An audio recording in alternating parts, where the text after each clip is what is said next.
I am teeming over with joy and gratitude for this opportunity to honor the incomparable Molly Gochman, a visionary whose life's work has brought survivor-centered care and justice around the world.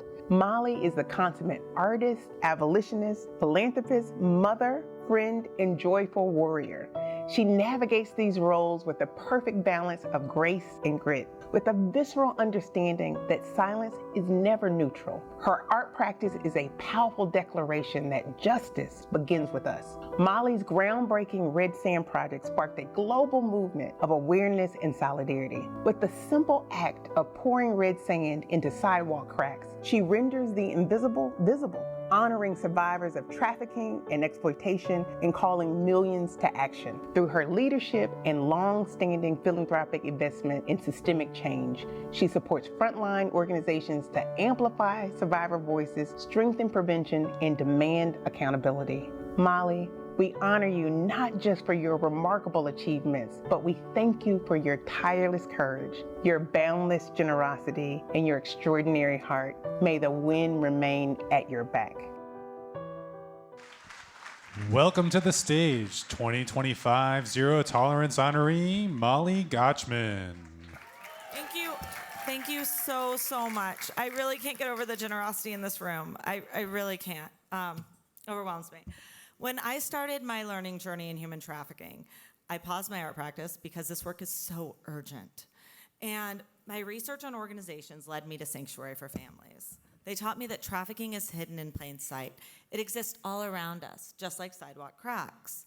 Whenever I asked what organizations needed, other than money, they told me that they needed help raising awareness. So I held panel discussions at my house, some of you might have been there, and I talked to the same people over and over again.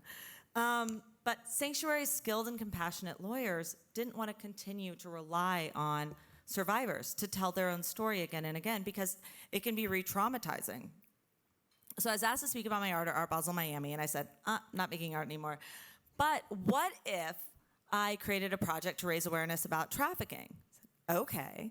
So I asked survivors how they like this idea of putting red sand in sidewalk cracks to put the attention on the environment that led to the exploitation. And they liked it.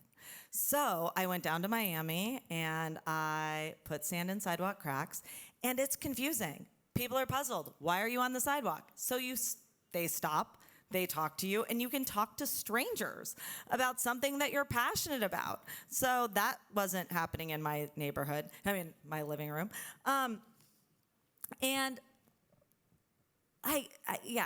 Anyway, so then then it got big. Survivors and organizations reached out. They wanted to use the red sand. It was done in all 50 states, over 70 countries within the first 2 years. We've had contact with over 2 million people through the project. And I learned that participatory art really can change public spaces. And when you do the project, you see how these ripples, these grains of sand, can have a transformational effect because these grains of sand add up and they transform the crack. So, like grains of sand, your time, treasure, talents, and ties add up and they transform things. And they're adding up tonight in this room already. And you came here because you care. And I like to think of the C in CARE as standing for many things, including courage, compassion, community, and commitment.